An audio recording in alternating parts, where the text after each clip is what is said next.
Hello, everyone. Welcome to today's webinar hosted by MBIX. My name is Liu Yake, and I'm a researcher specializing in EHS regulation.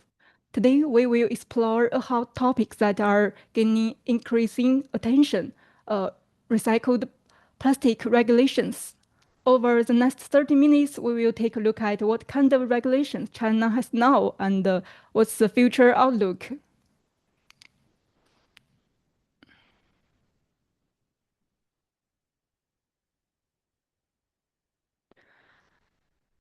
First, please allow me to give you a brief introduction to my work. I manage the environmental, health, and safety regulatory updates for China, Hong Kong, and Taiwan here at MBIX. Prior to my current role, I spent 4 years as a research assistant at the Tsinghua University. And before we dive into the regulatory text, please allow me to give a short introduction to our company. IMBIX was established in 1994 and by our founder and CEO, Mr. Yoshihiro Nagasato.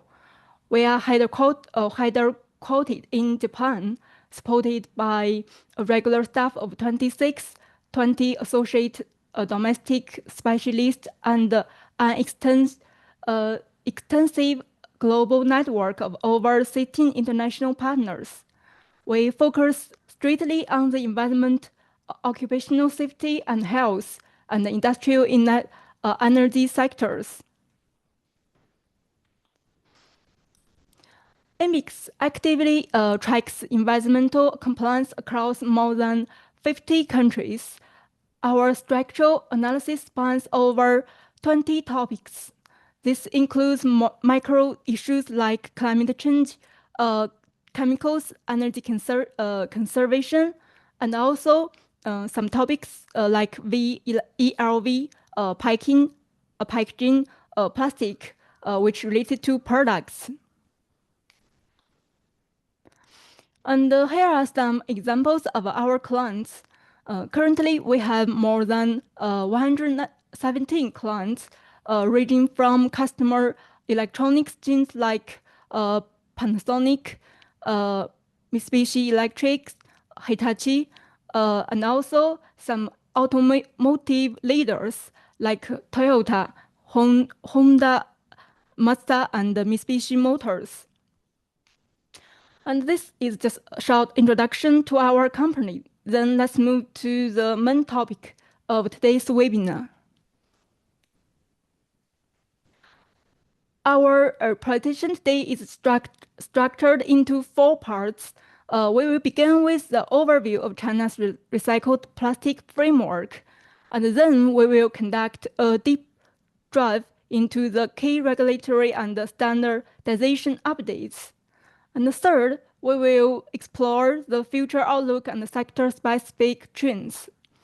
And finally, I will introduce how our Ambulance Asia service can help your organization track this movement seamlessly. Then let us begin with section 1. We will look at the overarching architecture of policies, regulations, and national standards that form the legal foundation of recycled plastics usage in China. First, let us take a look at the policies and regulations related to recycled plastics. As you can see, the System Construction Standard starts back to 2008 with the Circular Economy Promotion Law, which for the first time it states the producer recycling responsibilities. And later on in 2016, the expanded producer responsibility system promotion plan was issued. It sets the goal that by 2025, increase the recycled material usage rate of key products to 20%. And after entering the 2020s, the pace of law and policy development has has also accelerated significantly. In 2020, the solid waste environmental pollution prevention law was revised. In this revised version, the extend producer responsibility, which EPR system for the products such as electrical and electronic equipment, lead acid batteries, and automotive dry batteries will be established. And at the same year, the openings on further strengthening plastic pollution prevention measures was issued. It was aimed to improve the quality control standards for recycled plastics and standardize their use, and also promote the green product design and increase the utilization of recycled plastics. And later on in 2022, the implementation plan to accelerate the comprehensive utilization industry resource was issued. This policy was made to encourage an increase in the proportion of recycled plastics in high-end sectors such as automotive, electronic equipment, construction, and textiles. And just in last year, the action plan for promoting recycled materials utilization was issued. This action plan was made to improve the management system for the use of recycled materials and increase the proportion of recycled materials used in the automotive, electronic, trickle, and electronic products, textiles, and packing industries.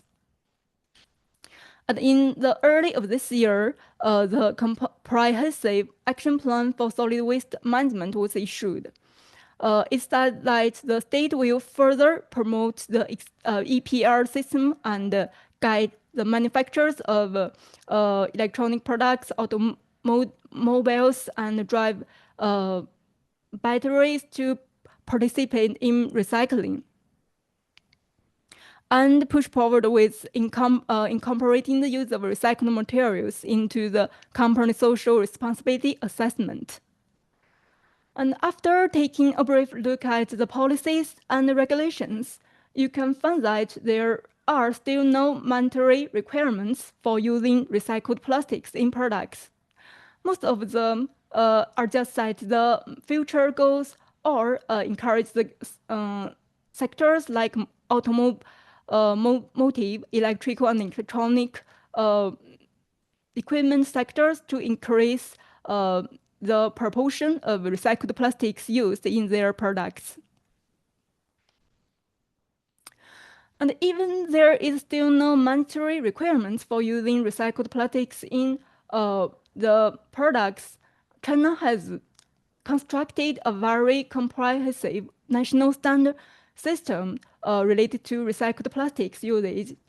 Although all of them are just voluntary standard, which is the GBT, it means a voluntary standard. But companies can take this standard as a good reference when they applying to use the recycled plastic in their products.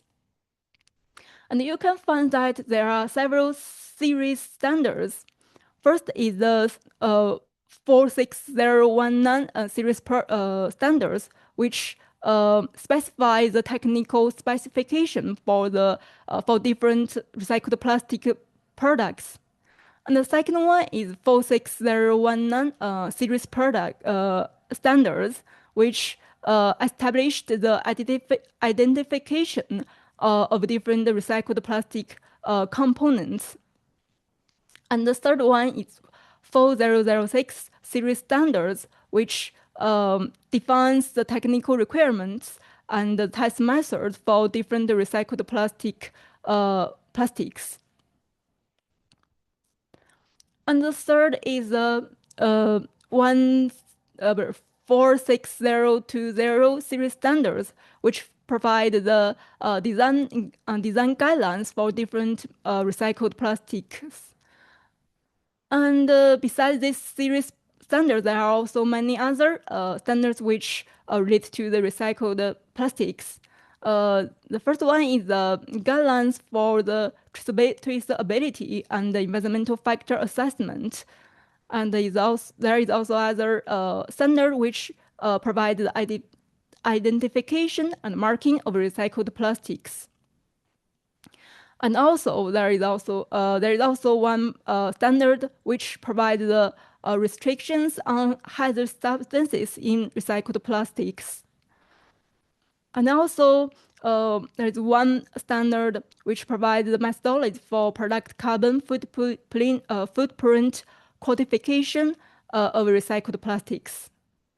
And the last one is also a very important one, is that there is also which provides the specification for the use of recycled materials in household appliances.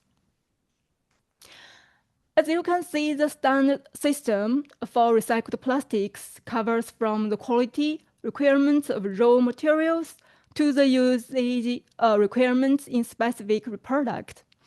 And later on, we will dive into some of them to see the specific requirements of them, like how to label the recycled plastics and what kind of hazardous substances are restricted in the recycled plastics and so on. And after having a brief overview of China's recycled plastic framework, let's move to the deep dive part to have a closer look at the key regulatory and standardization updates. First, we will explore two key action plans to promote the recycled plastic usage. The first one is the Action Plan for Promoting Recycled Materials Utilization 2025, which its objective is to promote the circular economy and ensure the resource security and to reduction the GHG emission. And among the goal of this action plan is said that by 2030, it will achieve over 19.5 million tons annual recycled plastics production. And in this action plan, it also set out measures to strengthen the supply of recycled plastics, like accelerate the development of high value added recycling system for plastic waste. And in the action plan, it also stipulates that by 2013, China will establish a mutual waste recycling system with unified certification standards, utilization rates in automotive, electronics, textiles, and packing are set for steady growth. Here are the recycled materials which was suggested to use in the priority sectors, and also the key components which are encouraged to use the recycled materials. And you can see the recycled plastics are encouraged used in the automotive, electronics, battery packing sectors.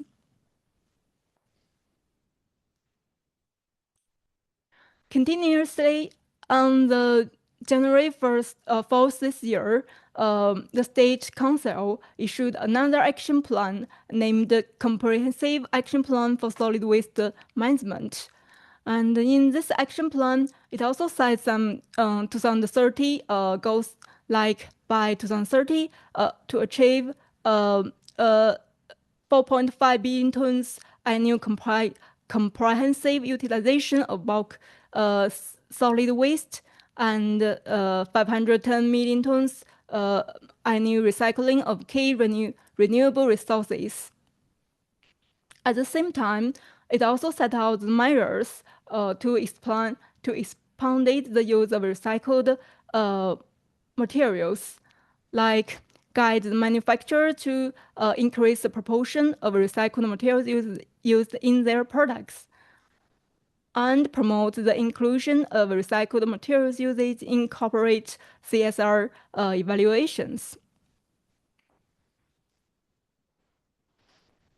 Then let's move to the standards we have just talked about to see what kind of requirements are set for using recycled plastics. Once again, the standards are voluntary standards, so company you apply them on a voluntary basis.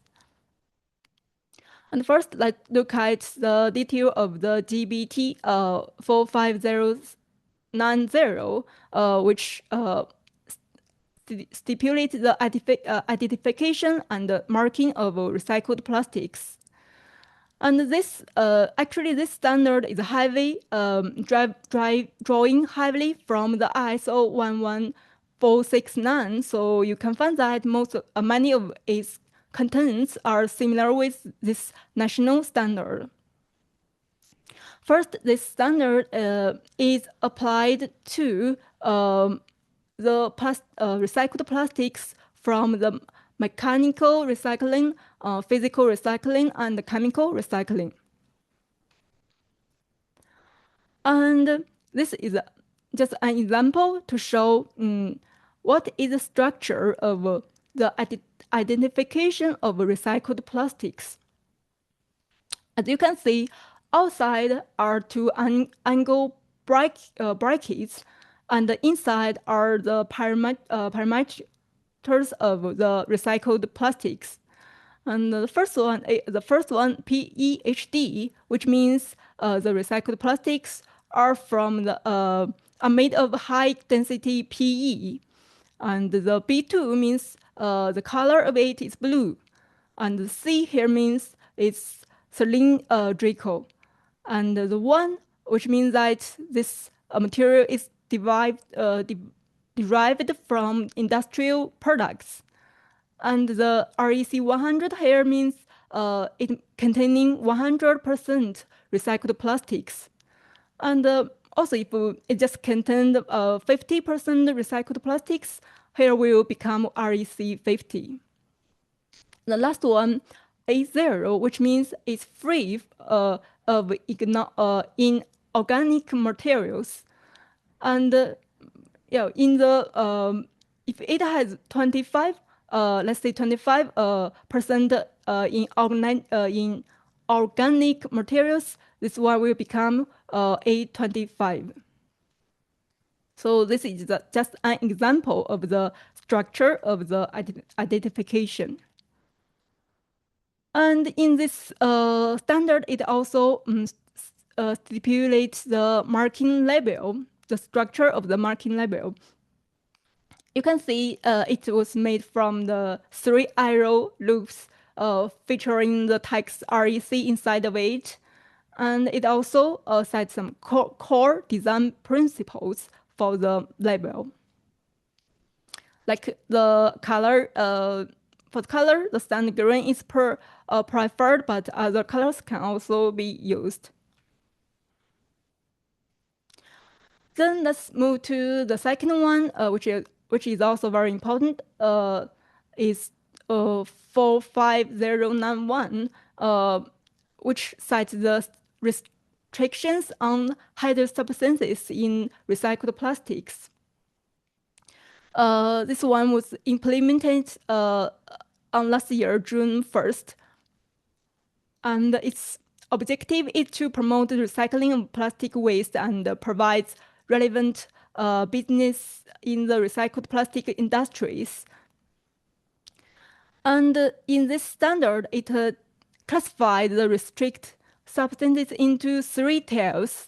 The tier 1, which is regulatory restricted substances, which means that the substances that are controlled through the inspection and testing to prove their limits are complied to the provision of laws, regulation, and standards. And the tier 2, which is the self-declaration restricted substances. This one, the manufacturers can just declare by themselves that the substances limit are complied to laws, regulations, and standards. So they don't need to do some the inspections and testing. And the third one, tier 3, is early warning restricted substances. For this substances, which the enterprises can take a voluntary test to check if they are comply with the limits set by laws, regulations, and guidelines. Then let's take a look at what kind of substances are included in each tier. First is a regulatory restricted substances. There are 10 substances included in it. As you can see, the substances and their limit value are just same with China laws. And the second, tier 2, self-declaration restricted substances, which include 12 substances. And you can see there are many POPs substances, which are such as SCCP, PCPs, and PFHS, XS, PFOS, PFOS.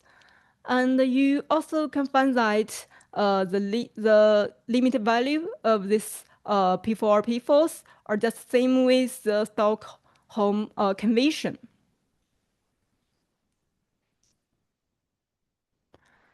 And there are also, and this one is the tier 3, which is the early warning restricted substances. There are 23 substances. Here just show partial of them. You can see there are MCCP, PHHS, PCTS. Then let's move to the third standard, which is GBT 46730, which sets the specification for the use of recycled materials in household electrical appliance. And this one will just come in implementation this month first. And it applied to the use of amendment of recycled plastics in home appliance. In the standard, it set out 4 management requirements for using recycled materials in household electronic appliance. There are general requirements, evaluation and selection of recycled plastics, and the process management and the traceability management.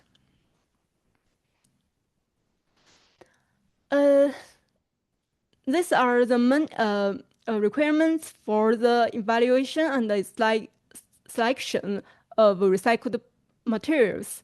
You can see for the raw materials for recycling, the materials must not originate from hazardous waste.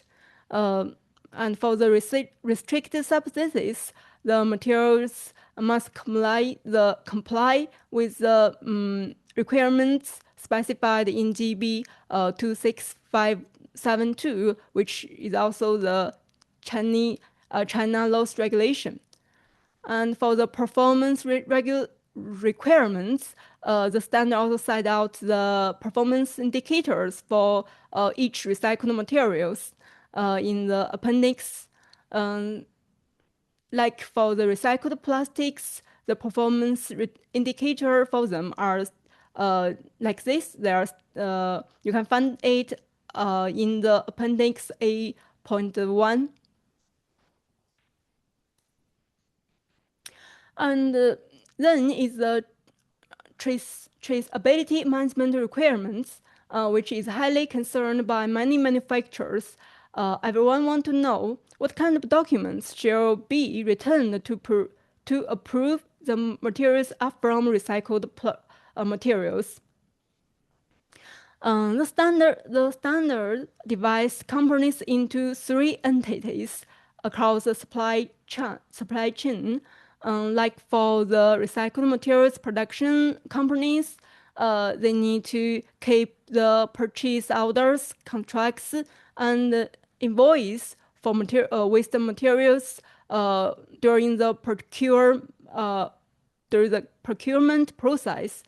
And then they need to keep the production lot records during the production process.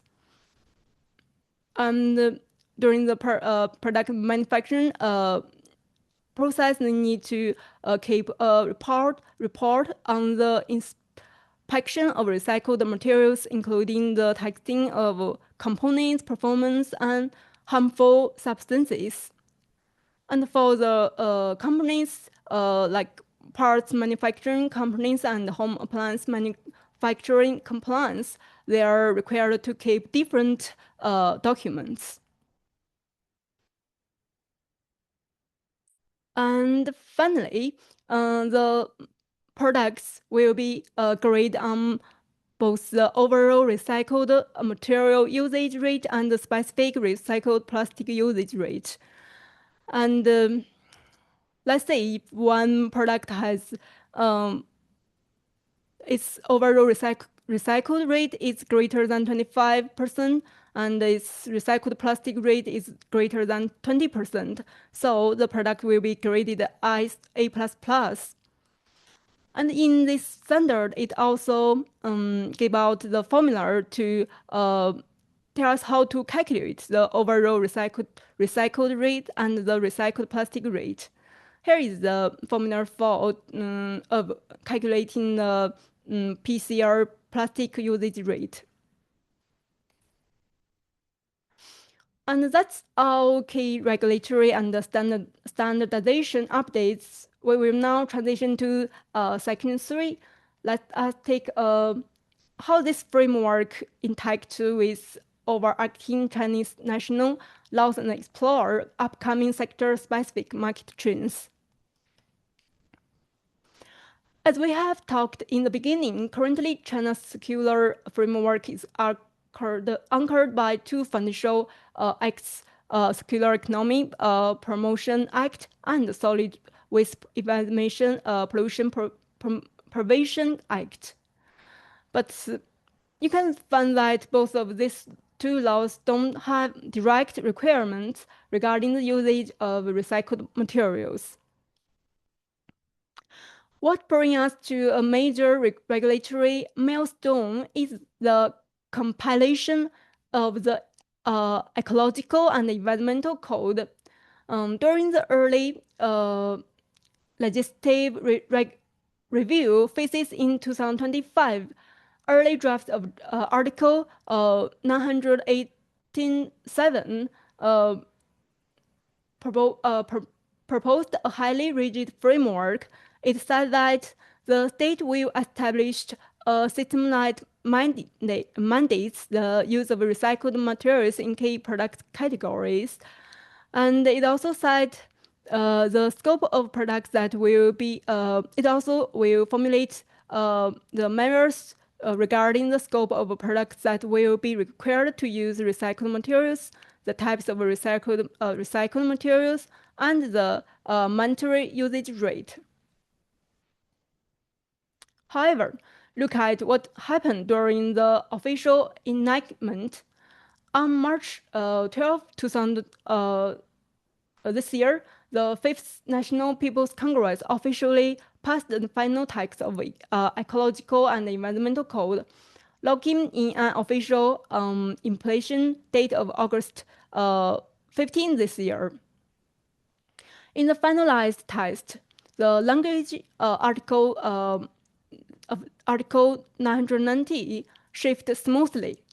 Instead of a rigid mandate, the final code states that the state will encourage the promotion and use of recycled materials with established certification system and supports producers of automobiles and electronics, increasing the proportion of recycled materials. And also, the tax incentives will also be provided for the utilization of recycled materials. And I think most of you have the same question. Why did this pragmatic legislative shift occur?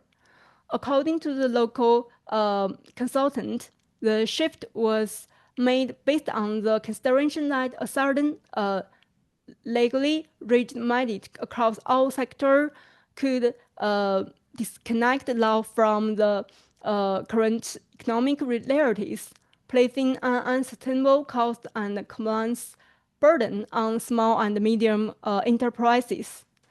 However, without the mandatory regulation, how does the China government improve the circularity?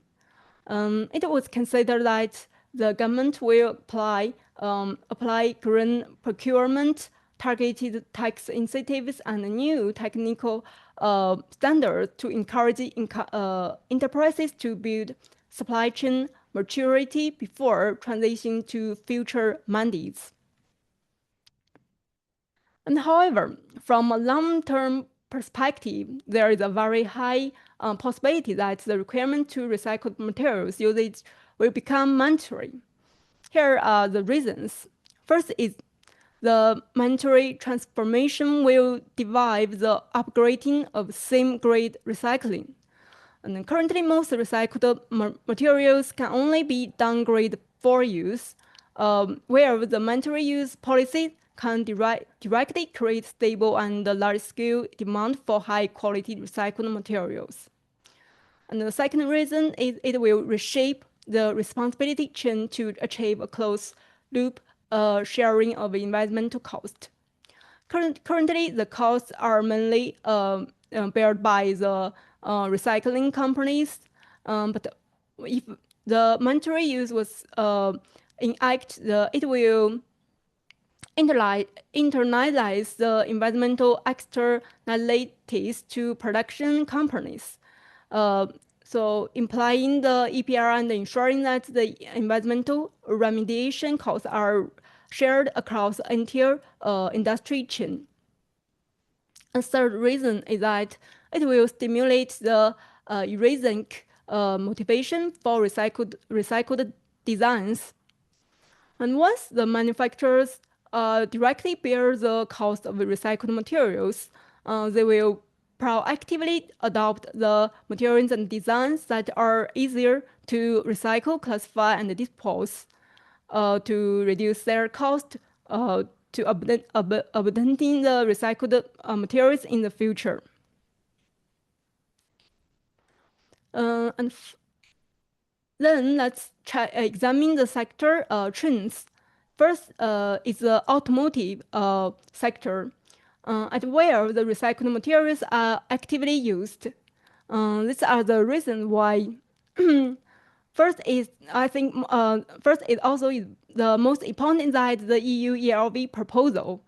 If the Chinese car manufacturers want to maintain their export competitiveness, they will actively adopting the recycled materials in their products. And also, there are some new national standards, like the general rules for recycled materials in road vehicles are just in the draft. If it was released, it will provide the technical basis for using recycled materials in the automotive sector. And one more thing should be noted that China has started a state pilot project for EPR for the automobile manufacturers in 2022. And with 11 automobile manufacturers like Geely, FAW, and according to the newest information, by 2025, this pilot project, these manufacturers have achieved 5% recycled raw materials. And the second one is the household electronic sectors, which is also inspiring a similar transformation. As we discussed, standard 467 30 provides the technical foundation for using the recycled materials in electronic in household appliance.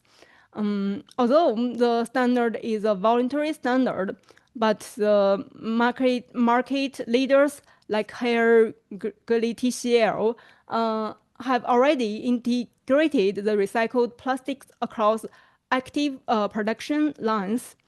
Some manufacturers are not only purchasing recycled plastics, but also are working towards employing EPR by recycling their own discarded home appliance and producing recycled plastic for use in the new products. And this is a main topic of today's webinar. Actually, most of the contents are from our service NMIX Asia. Finally, I will use just 2 minutes to introduce how the NMIX Asia can help your compliance team to track these shaping variables with disrupting your operations. And these are the ambulance articles from which most of today's webinar contents was drawn. And this is how the article look like. After reading it, you can guide most of the key points of each regulatory update. Of course, it not only covers information of China, but also many other countries in the Asia, like Japan, South Korea in the East Asia, Thailand, Vietnam in the Southeast Asia, and India in the South Asia. Regarding to the topics, not only the recycled plastics we have talked about today, but also many other topics such as the ROS V and MIPS green label related to products, but also the topics like pollution control, chemical management, and environmental management related to the factories. And these are the subscription plan we are providing. You can put an order easily through our platform, NMIX Asia. And there is a good news that now a 2-week free trial is available. So please feel free to contact us if there is a need. And thank you very much for your time today. I hope this webinar is useful. And there will be a feedback form appear after the webinar is closed. We are looking forward to your response. And thank you. Bye.